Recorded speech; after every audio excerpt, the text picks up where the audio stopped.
Welcome to a special New Brunswick election analysis from Porter O'Brien. I'm Nathalie Sturgeon. Joining us today is one of the firm's partners, Jordan O'Brien, and Senior Associate Erin Brandt Filliter. We have an interesting election here in the province, filled with lots of key battlegrounds, and a progressive Conservative government looking to secure a third mandate. And there is a lot of political experience joining me in the studio today. Jordan is the former Chief of Staff for Premier Brian Gallant. Erin served on Parliament Hill for over a decade, including under former Prime Minister Stephen Harper. Let's begin with those ridings. What impact will redrawn boundaries have on this election? Well, I think it's interesting. There are some parts of the province where there hasn't been a lot of change. Like Charlotte County didn't see a big change, but there's other places where there's been significant change. In Fredericton, the riding that David Coon has represented has been cut in two, and he's running in one half, and Susan Holt of the Liberals is running in the other half. So it's very interesting. There's also quite a bit of change in the Moncton area, and so that can really change the water on the leaves, if that's the expression, because, you know, ridings, the names haven't always changed. So ridings with a particular name that you might think, oh, this is a safe riding for such and such a party, may have changed quite a bit because although the name hasn't changed, the boundary has. Yeah, absolutely. And I think what's interesting about this election in particular is when we look at it as political kind of nerds, we analyze based on sort of conventional wisdom and traditional assumptions, but this election in particular, we don't know if we can. So those assumptions that we have about different areas of the province may or may not hold true, as well as the riding redistributions, the number of new voters.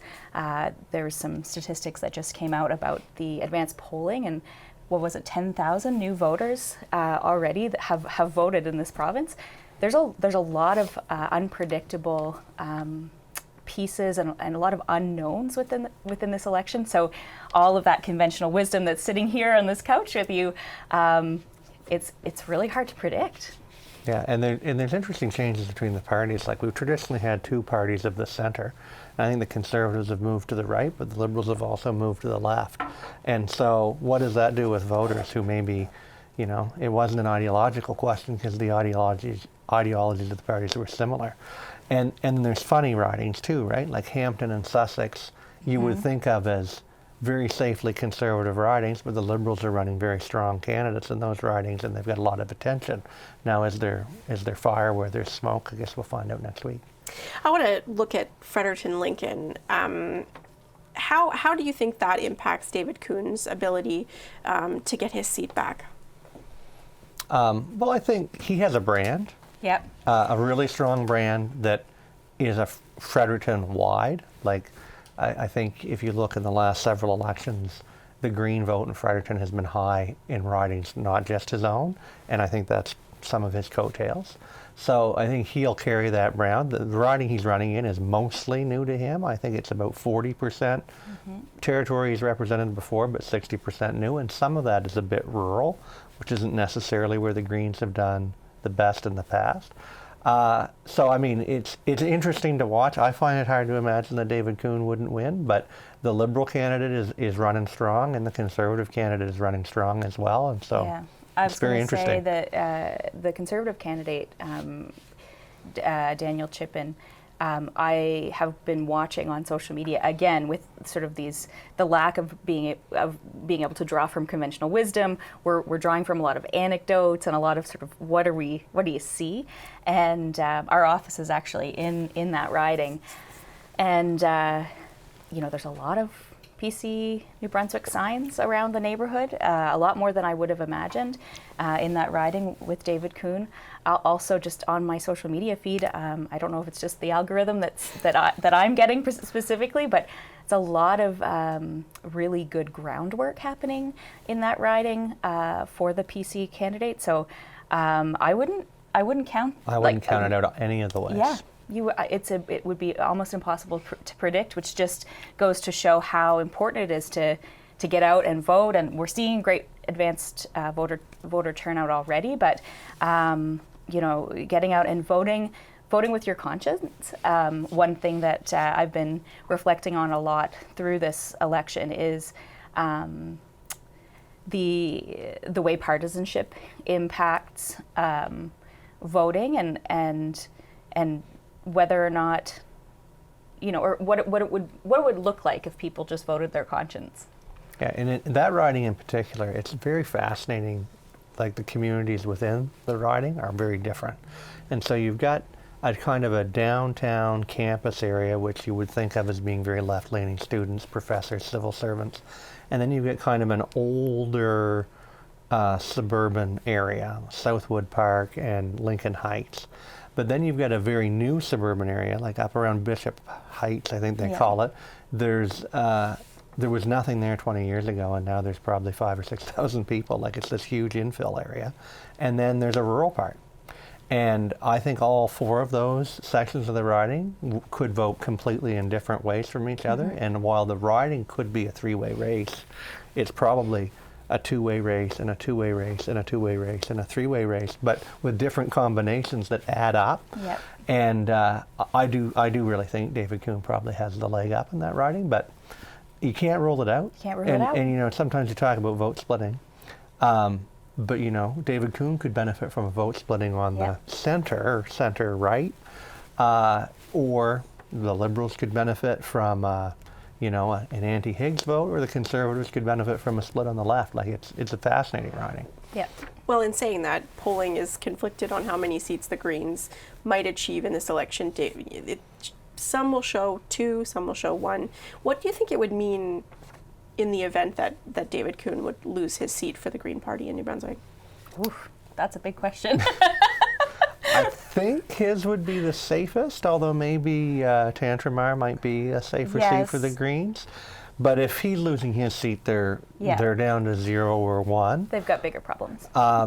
But then there's the upside for them as well, because the thing that polling wouldn't necessarily capture, and we saw this when the Greens had their breakthrough in 2018, the Green support is generally pocketed around strong local candidates with strong organizations, and in fact, the Greens are very strategic. They pour all their resources into a small number of targeted ridings, and so this go around, I think they've got their eyes on maybe 3 seats in Fredericton, 1 or 2 seats in St. John. They've got the seats that they hold, but then there's a couple of seats in the Acadian Peninsula where they see two-way races with the Liberals. And what I've always said about the Acadian Peninsula is there's a Liberal vote and there's an anti-Liberal vote. And Yvan Gaudin, for many, many years for the NDP, held that seat federally because he consolidated the anti-Liberal vote. And so the Greens are looking to try to do that, and with the Conservatives doing, perhaps worse than they've ever done before in some of those ridings, there's an angle there for the Greens. So I think the downside for the Greens is 0 or 1. The upside might be 6, 7. Yeah. But probably closer to what they have right now. 2 or 3, 2 or 3, yeah. I think about it even in terms of my riding. So I'm in Fredericton, South Silverwood, and that's Susan Holt's riding. The Conservatives are running a really strong candidate there as well, very well known. But the Green candidate, Simon Ouellette, is very well known, very well respected. And we talk about vote splitting. We could look at vote splitting in that riding based on voters, sort of more left-leaning voters, being split between Susan Holt and Simon Ouellette, the Liberals and the Greens. We could look at vote splitting between sort of an status quo anti-conservative split going between the Liberals and the Greens. So it's very fascinating riding. Again, that's one that I'm watching for personal interests, but also for political interests as well, very closely. And I live in that riding too, and it's not as extreme as David Coon's riding, but there's a very urban dense part, and then there's a more suburban part where you live. Yep. And so where I am, it's all Liberal and Green signs. There's no Conservative signs. Yep. But where you are, I'm sure there's all kinds of Conservative signs. All sorts of Conservative signs. And it's interesting. I think it's possible if Susan Holt wins, she could come second in both parts.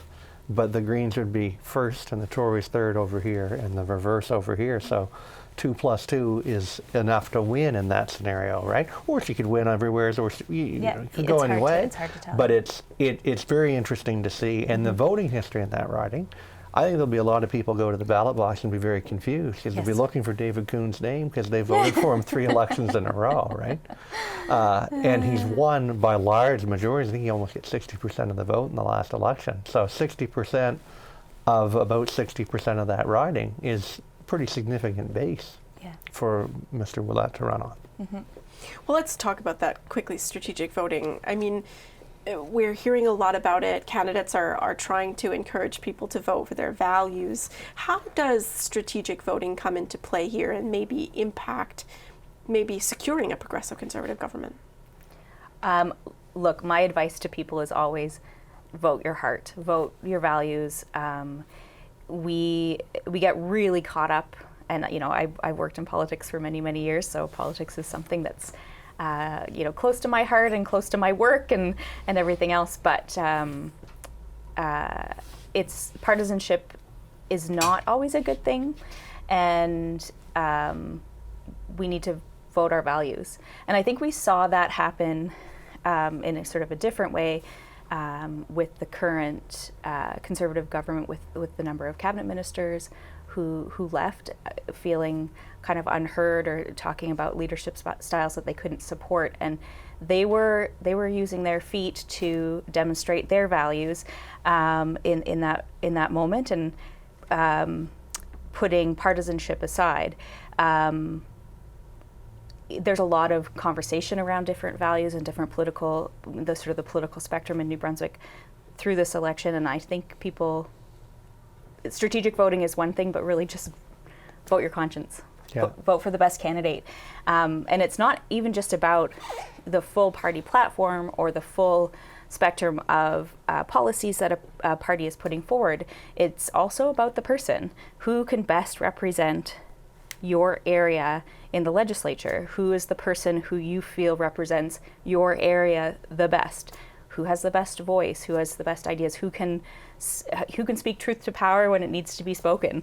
All of those questions are the questions that I would encourage people to ask themselves as they go to the ballot box. Yeah, no vote is a wasted vote, and I think people should vote, and within reason, vote their conscience. But there's so many different scenarios, right?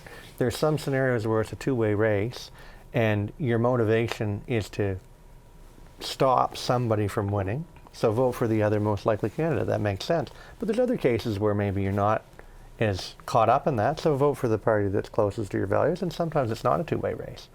And sometimes it's not obvious which of the maybe progressive parties is in front if you put it in the left versus right context. And a story I'll tell is in Fredericton South, the old riding of Fredericton South where I live.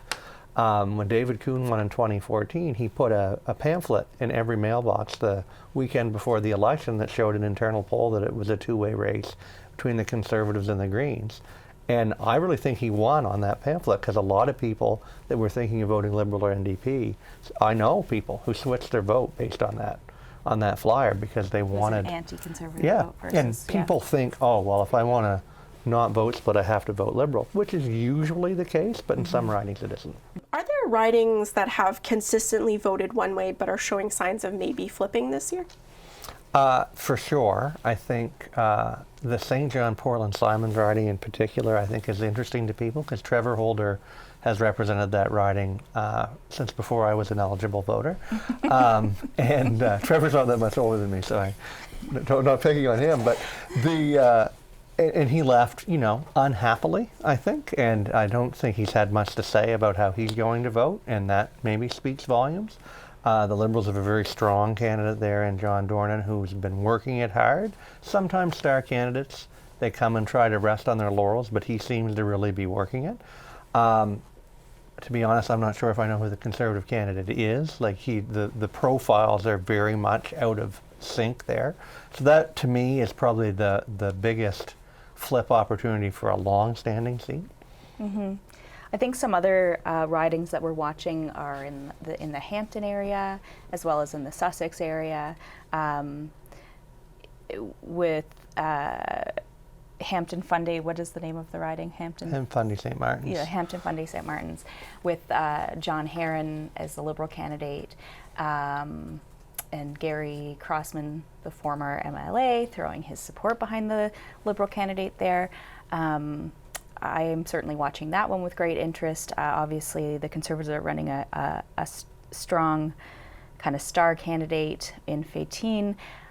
But we're not getting, again, we talked about this a little bit in the first segment, but we can go by sort of conventional wisdom and our conventional understandings about the demographics of certain ridings or their voting history. But we're only really getting anecdotes about what's actually happening on the ground. And that riding in particular, I find is interesting in that conventional wisdom would say that's a riding that will go Conservative. And I think I would agree with Jordan 100%. Like, conventional wisdom would dictate that is something that's not going to change. But we're getting anecdotes from people on the ground about, what's happening at the debate, who's showing up to the debate, what people are talking about at the doors. And because we in New Brunswick, unfortunately, our media has sort of been eroded. We don't have as many reporters as we once had who are on the campaign trails doing the reporting. All we have is anecdotes. We don't have a ton of data to be able to make these predictions. But I am looking at that riding, the Hampton riding. I'm also looking at Sussex. When Bruce Northrop came out, his sort of, I guess, coming out party, his big launch campaign party. Homecoming is the word I was looking for. Thank you. I mean, at least on social media, again, with data points that we have that are unreliable at best, the anecdotes show that there's a fair bit of groundswell support for him. So that would be a riding that traditionally wouldn't go Liberal, but possibly could this time around. The other, again, we talked a little bit about Fredericton South, Silverwood South, my own riding, Jordan's riding as well, actually. But that one I think is also really fascinating because it's a riding that there's a party leader running, Susan Holt, and it's not secure. It's not a secure riding. And the other one or two I would throw out that are interesting, you talked off the top about riding boundaries.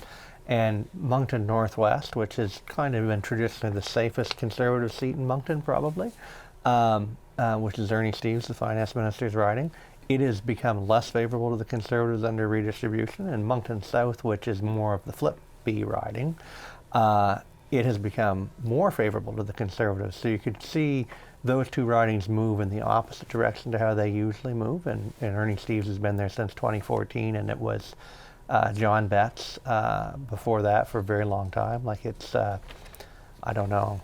I guess it's been the McKenna era since that's been Liberal. Like, so that's interesting, and it's a very different riding than it was then because the boundaries have changed, but the name hasn't. So, I think not as political sort of nerds, as sort of the political people that are watching this, it's easy to kind of gamify these things, and we've sat in our office with Jordan's enormous whiteboard on his wall and written out all of the ridings and kind of what are the different scenarios and what would be the results if we used conventional wisdom, and what would be the results if there was, a little bit of a wave of support in either direction. And it's pretty fascinating how even just playing those games or being able to do that kind of little bit of analysis, it looks very, very close. And I think that's what all of the parties are saying based on their internal polling, that things are very, very close. And I think it's easy to, we were talking about this in the car on the way here, but it's easy to look at these political situations and these moments in time and these elections as sort of political games. But in the end, it's really important. There's some really important policy questions on the line in terms of healthcare and education and a number of matters, Indigenous rights, that we're watching closely on behalf of our clients, and things that could really matter to people, people's lives. Finding an affordable place to live, being able to put food on the table, all of those questions that are really, really critical. So it's easy to look at this as a game, but at the end of the day, we also have to remember that the results do matter. Yeah, and just back to the Hampton riding for a second. Erin really hit the nail on the head. There's so many things we don't know. Yep. And there's a lot of things that we know that we don't know, Yeah. right? And so, there's a lot of attention around Filliter, and the previous Conservative minister and his riding association have walked away. And how much does that bleed through to regular people? Yep. Maybe a lot, particularly in a rural place where maybe people know each other better and are more, conversational about these sorts of things and so forth. But then there's also the strategic voting question. Like Laura Myers, the Green candidate there, was nominated long before John Herron and was working very hard. And, there's a history there of non-liberal left-wing parties, like the NDP has done well there in the past. They haven't won, but they've done well. And so if Filliter were to lose, to whom does she lose? And or does she win with a much reduced majority on a vote split? And we had an office pool, and I know the results of this office pool because I conducted it, but that riding, one of the questions was that riding, and we have people in our office with all three parties winning that riding in the pool. So it's clearly nobody knows what's happening. Yeah. John Herron was a very smart candidate by the Liberals, I will say. As a former Conservative member of Parliament, when I was working in federal politics, he has some name recognition in that circle, but also, he was very much on that red Tory camp, so possibly an appealing candidate for more left-leaning voters as well. So I think he was a very smart candidate, and Gary Crossman, who's the former MLA from that riding, has put his support behind John Herron as well. So those are the factors when I look at that riding where I think, well, conventional wisdom aside, it could flip. Some of the ridings that you mentioned do have star candidates or controversial candidates, so to speak. Dr. Dornan was publicly fired by Premier Higgs after the death in the ER waiting room. Tammy Scott Wallace was involved in a bit of a scandal, so to say, about the tourism budget. And back when he was a backbencher, Bruce Northrup rebelled against Blaine Higgs when he tried to shut down rural ERs. I guess I wonder, how does that play with the public, and sort of do you think that impacts their chances to be elected to the Legislative Assembly? Yes. Yeah, I mean, absolutely. It's got to be a factor. Yes, star candidates are star candidates for a reason. It's that name recognition. There's a lot of voters who don't have the time, energy, or interest to do the level of research and spending the amount of time, energy, and resources that we do on politics, and I don't blame them. They may go to the polls and see a name they recognize, and that is a fine way to vote. It's not a criticism. So star candidates are star candidates for a reason, and that's it. Name recognition is super valuable. That's why people go to the doors. That's why politicians do door knocking. That's why they do signs on lawns. In our practice, I focus a lot on public relations work, and one of the tenets of public relations and good communications is message repetition. So you see a name, the more times you see a name, the more likely you are to recall that name in a moment that matters. Yeah, for sure. I agree with everything Erin said. Well, that's wonderful. And I guess, the Liberals made a big to-do about nominating their candidates. Every time there was a nomination, journalists got an email about that nomination. We didn't see that from the Progressive Conservative Party so much. We did a little bit from the Greens. Was there a reason? Do you think there's a reason they didn't publicize much of their candidates' nominations? I think it's less about the candidates and more about the general approach. Like, I think the Conservatives are trying a let's go around the media approach as opposed to through the media. And there's a strategy there that, has merit, particularly in the environment that Erin described, where there's fewer journalists to go through anyway, and everybody's plugged into social media, and some social media doesn't allow the sharing of news, so if most people are consuming information through social media, going through news media, conservatives might be concerned about perceived bias and so forth, but there's also, can you get through at all because of all the different barriers that traditional media faces? So I think it's probably less about not wanting to publicize their candidates and more about a broader strategy of how they're communicating. Yeah, I would agree with that 100%. We look at when we look at data around where people get information, and it's primarily through social media. A step further, Facebook remains the most used platform by Canadians of all demographics, and based on recent data as of this year. There's some changing trends in other platforms, but really it still remains the place where people spend the most time. And Facebook is also the place where you can't share news stories. So why? I can understand the strategy. Why would you put something in a newspaper or in another media outlet that you can't share where people are getting their information? So I do think it's part of a larger strategy. I will say though, looking at the two main parties, the Liberals and the Conservatives, and how they're running their campaigns. The PCs are running a very kind of classic incumbents campaign where they're, running on their record, their responses to questions. It's about record. It's about what we've done, not necessarily fully what we can do. It's like, let's continue the path. We're on a good path. Let's stay on the path. I think for new voters coming into the province, I am very curious about how that is going to play, because new voters, if somebody's just moved to New Brunswick last year, how will they understand the record if they've not been here? So we look at, we were talking about this again in the car, the two versions of the platforms, the Liberal platform that they put out and the Green platform that was put out a couple of weeks ago, which is sort of more typical in a campaign where you put your platform out a little bit earlier, are full documents, very well thought out, multi-tens of pages with lots of information. The Conservative platform that was put out on Friday is 2 pages. And it provides very little information beyond the continuation of the record. And again, I asked myself the question, like, how is that going to impact or play with the number of new voters in the province?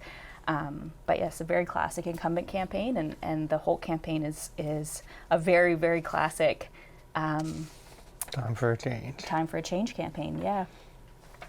Do you think that growth, now that we've brought it up, the 10,000 new voters, do you think that growth, I remember as a kid hearing, it doesn't matter how you vote, the older generation is going to vote Conservative, and I heard that as a young journalist as well. Do you think that changes how the province may vote in the future with the younger families coming to New Brunswick and settling here? Totally, but I don't know how. And so that's the trick. We don't have the data to figure that out. But if there's been 10,000 new voters in the advanced polls, there's probably 50 or 60,000 new voters will have voted by election day, which is huge. Yeah. And do they vote similarly to each other? Or in which case we shift the electorate 60,000 votes in one direction?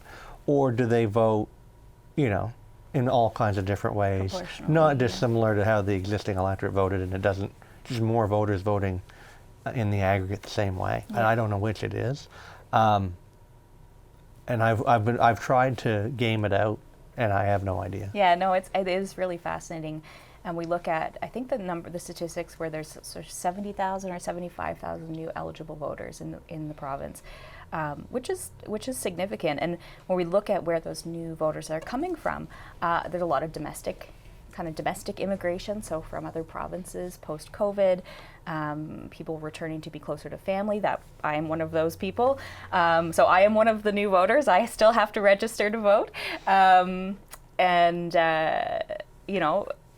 so there's a lot of people like me who have come back to the province through COVID or come here because of seeking a different way of life post-COVID, and then we have some international immigration that's come in as well. So I mean, I think realistically, if we were going to be very not super gamey about it, the new voters will likely split similarly to existing voters in the province. I don't think New Brunswick is that unique in terms of demographics. So, you'd likely see the same type of split between parties, and it'll just be a bigger number of people voting. The only question I would have is if they're disproportionately urban, who are stereotypically more left of center, does that move the electorate in any way? But also, where have they gone? Are they all clustered in the cities and or the immediate surroundings of the cities, or are they spread around the province? And I don't have any of that information. No, and you look, I'd say, even at that sort of urban-rural piece, or where are they coming from in Canada, I think a lot of, we know that there's a lot of influx of people from Ontario. Yeah. Ontario has a conservative government. There's lots of very conservative places in Ontario. So I totally good point. It's not, I mean, even in the urban centers, we saw the federal by-election recently go conservative. So, thank you, Erin. There is much more election analysis to come. We'll be right back.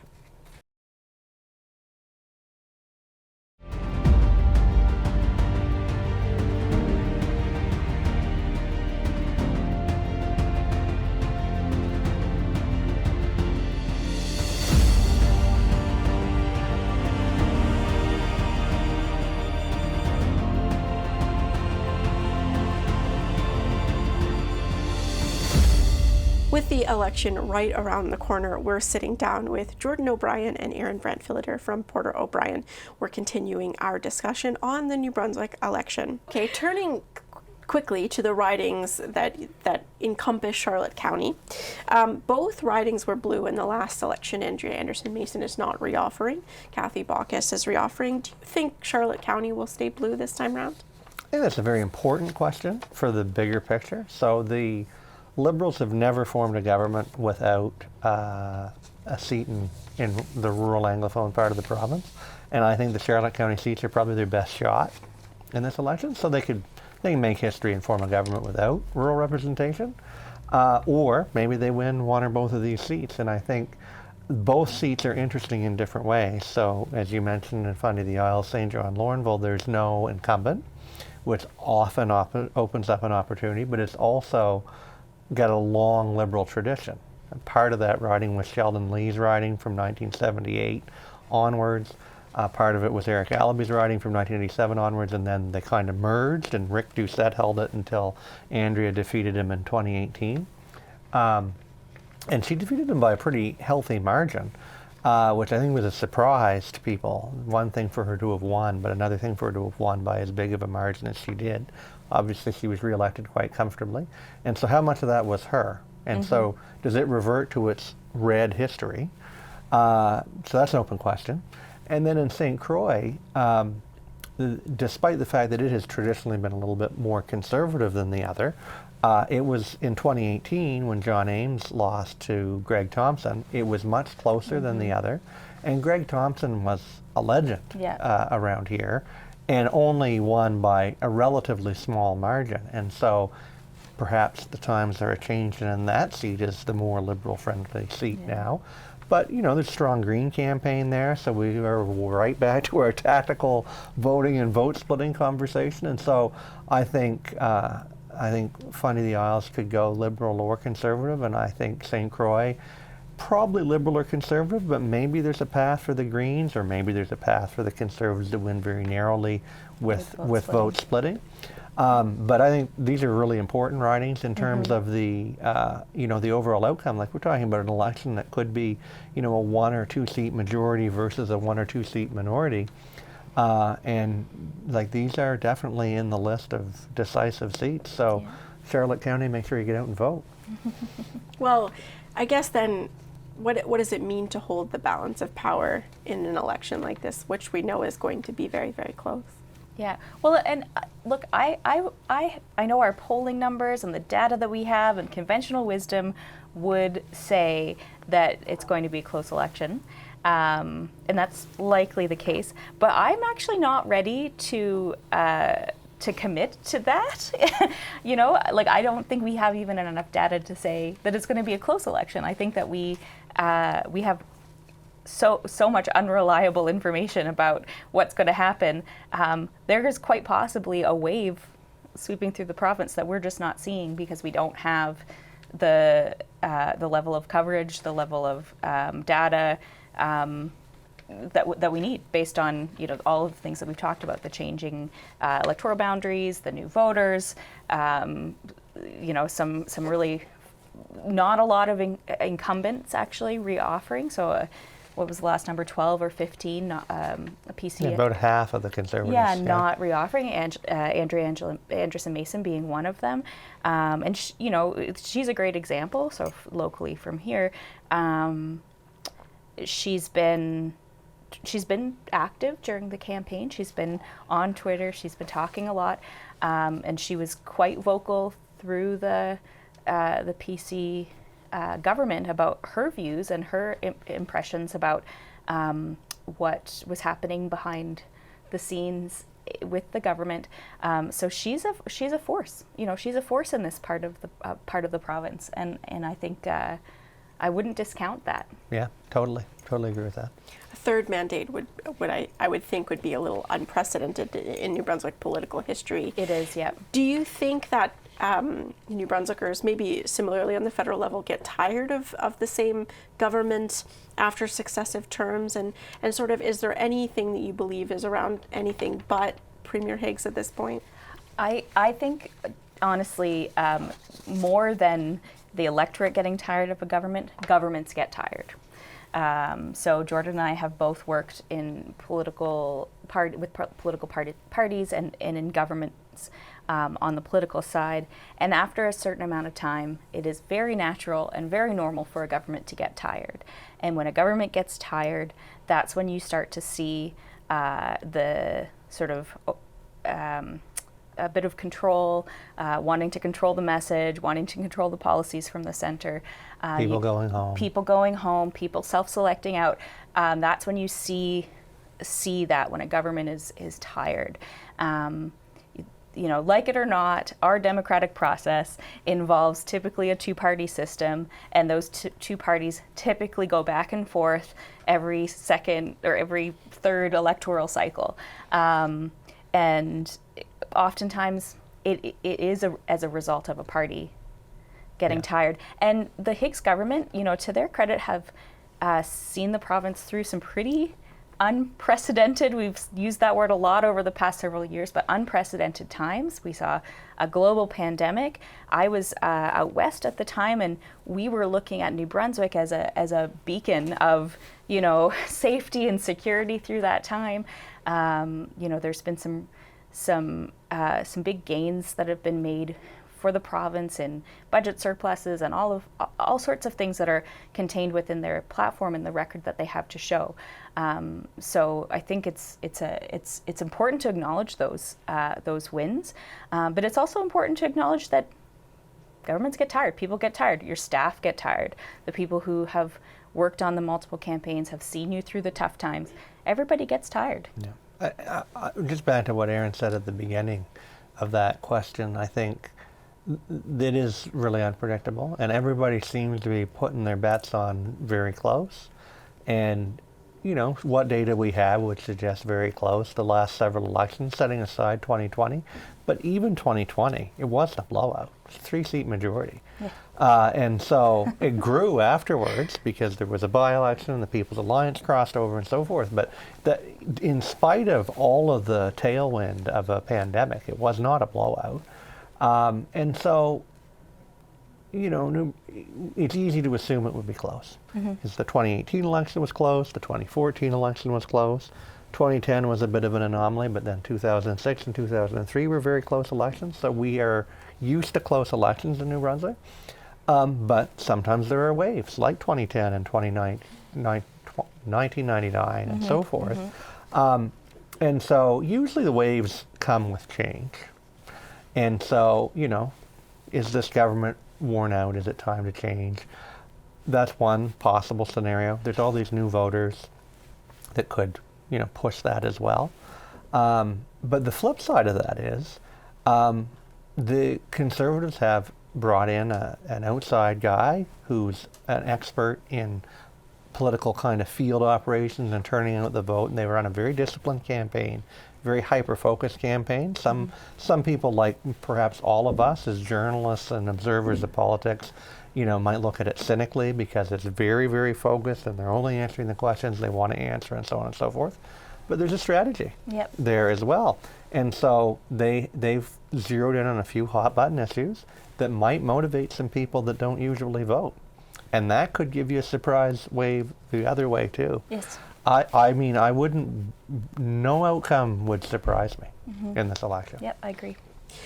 In a one-on-one interview with the Telegraph Journal, Blaine Higgs said if he loses this time, his political career would have been a waste. What do you make of that? I mean, I wouldn't put myself in a situation to speculate on what the Premier would mean by that. I think his campaign, he's running on his record, and he doesn't feel like he's done, and so that's what he's been saying. He doesn't feel like he's done doing what he wants to do for the province, and he's put forward some interesting platform and policy options around healthcare and the recent announcement about nurses. So he's put forward some interesting things. A lot of it is running on record, and that's fine because as I said, he's had some successes on that record, and he can run on his record. So I wouldn't be able to speculate on what the Premier meant by that statement, other than to say, he is running on his record, and I think that's a smart choice as a politician in the position he's in.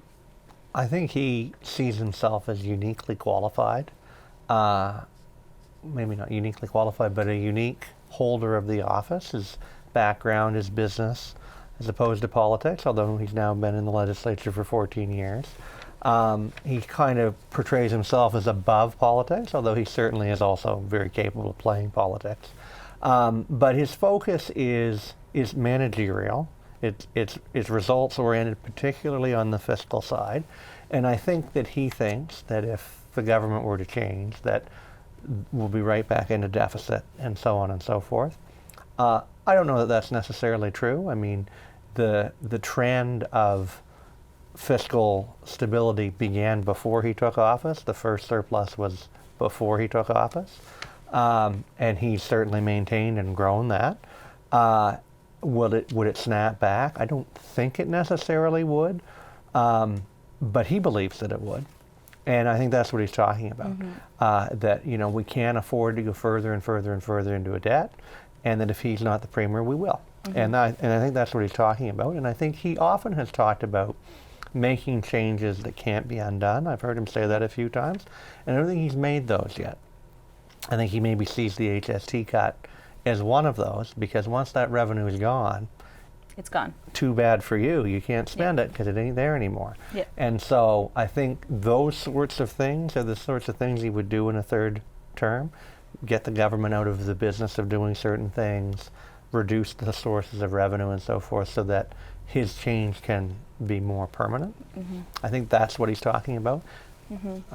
You're probably right that it's not our place to speculate what's going on inside his head, but that's where I think he's coming from. Well, and I'd also say that I've observed through the campaign the Conservative communications team has done I'd say a really good job of connecting the provincial Liberals with the federal Liberals, and using the record of the federal Liberals against the provincial Liberals around fiscal management and things like that. So I think that's been also a very smart campaign move. And while there are big differences between provincial and federal politics and responsibilities and jurisdictional, responsibilities, the style of government and the way a Liberal government might manage the province, for the Conservatives to be able to connect the dots so directly between the province and the federal government has been I think they've had some success there. We're going to talk a little bit about these longtime PC members who have left the party. There was, as you mentioned, almost half of these longtime members. What impact do you think that will have this time around? Well, I think just to clarify a little bit, they were not all longtime PC members. Some were just recently elected. Some were long-term PC members. I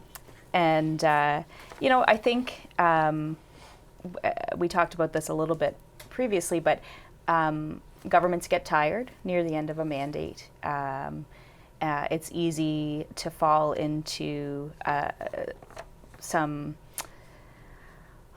regimes around controlling the message, controlling policy outcomes, trying to kind of squeeze out the last bit of juice of getting the work done before an election is called. So I think we can see a little bit of that.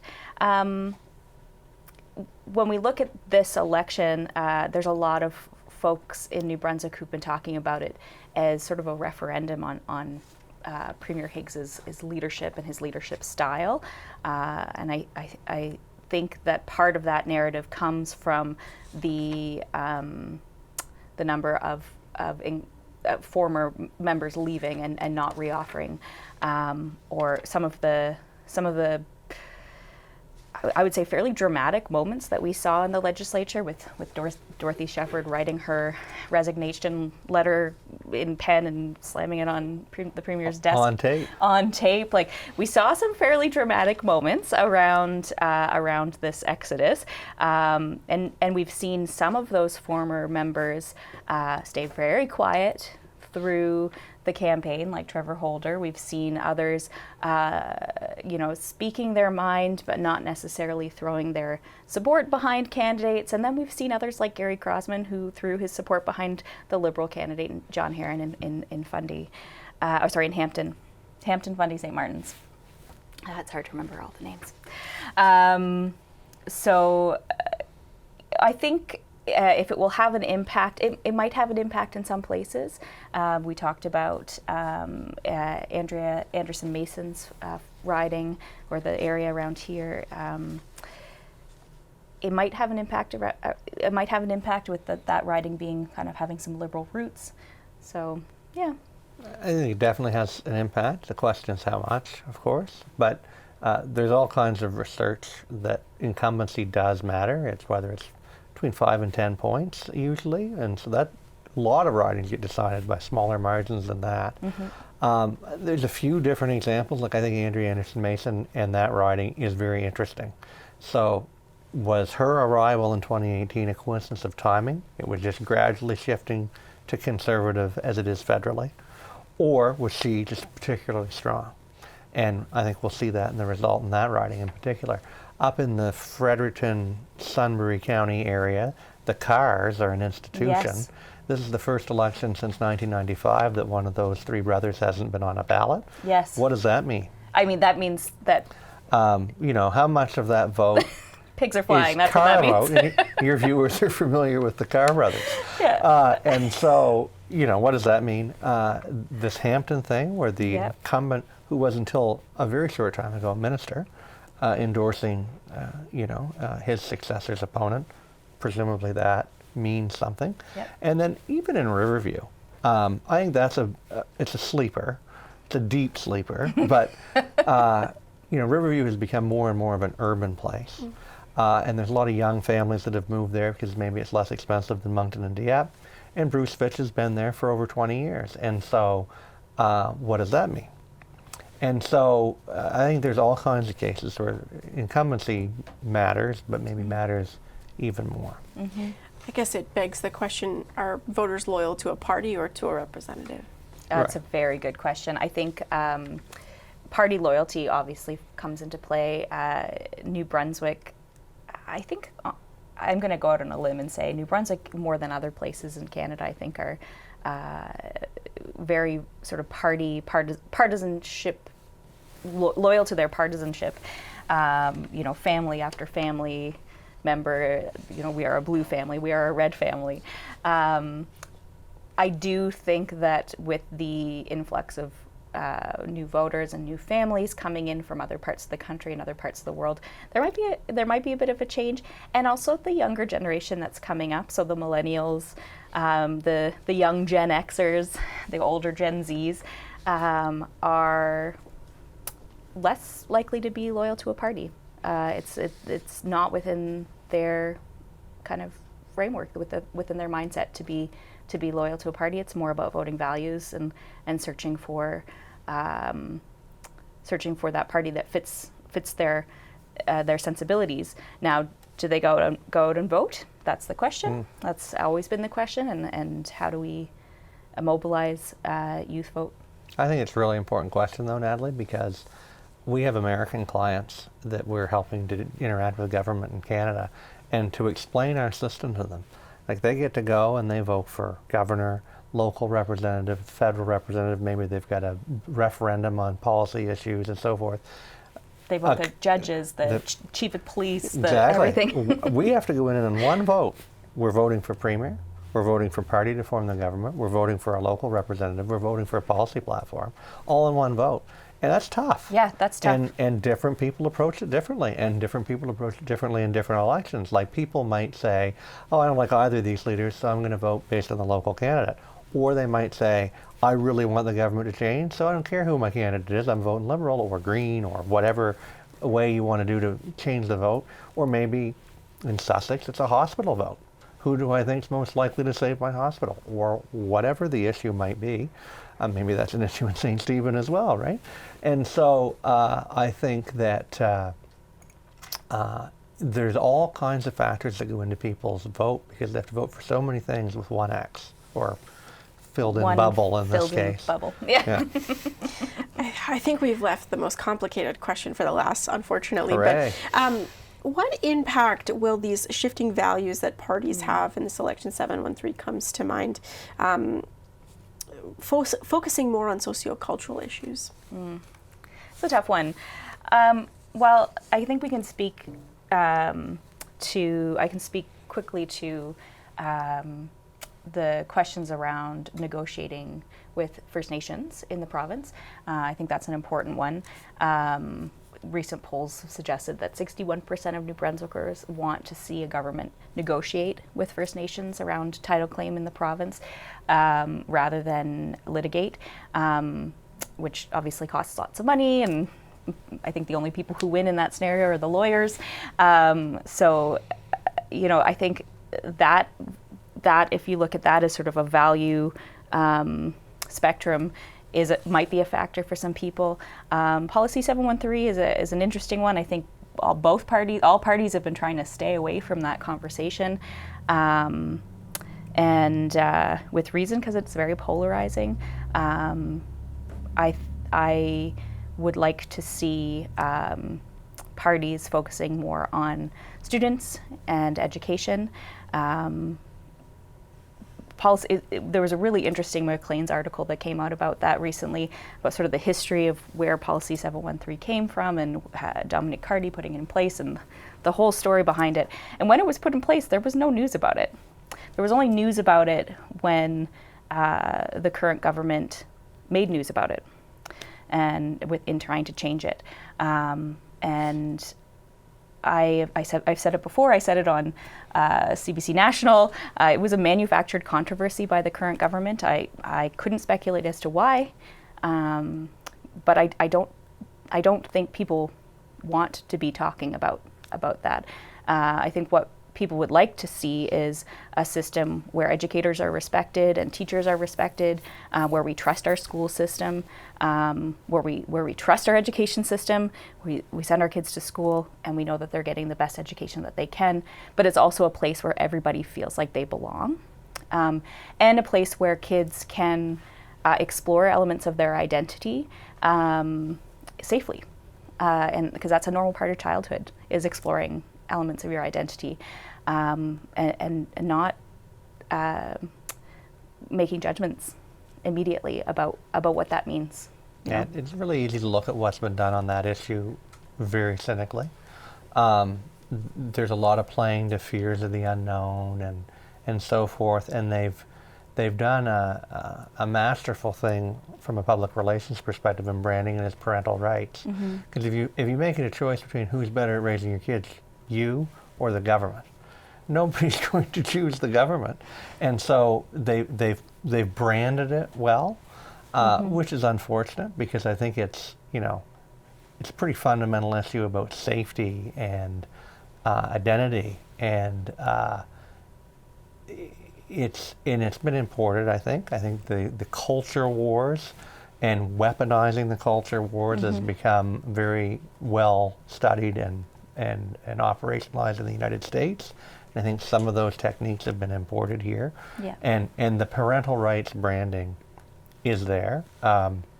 And you're right, Erin, I think all the parties have been trying to avoid the issue, although I find the Conservatives are starting to bring it back up. Yeah, in the framing of parental rights. And I think it's because they think that if you're not paying too much attention, who wouldn't vote for parental rights? Correct. It's like motherhood and apple pie, right? Yeah.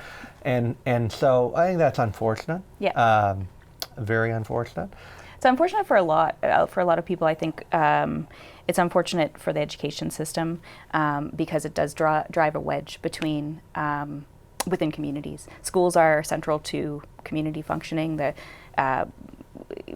We gather there. Our kids learn there. I went to school there. My kids go to school there. My grandkids went to school there. Like everybody, they're very central to communities. And as our teachers, as our principals, and when we start driving wedges between those trusted members of our community and sort of isolating them or sometimes in a lot of cases villainizing them, that doesn't do anybody any good in terms of public policy or just how communities function. The concept of parental rights is something that is pretty fascinating. There's not a lot of legal underpinning for parental rights. It would be small p, small r, parental rights. In family law always preferences the rights of the child and what's in the best interest of the child. And I think that's what we should be doing as well when we're looking at these types of issues. So it's unfortunate, as Jordan says, that it's been branded in that way. Very smart, brilliant branding from a sort of craft of communications point of view. And I hope that, without sounding too negative, I hope that voters see through it. Yeah. It's been a pleasure having you both in the CHCO TV studio today. Thanks, Nathalie. Porter O'Brien is a public and government relations firm based in New Brunswick. Voters go to the polls on October 21st. I'm Nathalie Sturgeon, and thank you for joining us.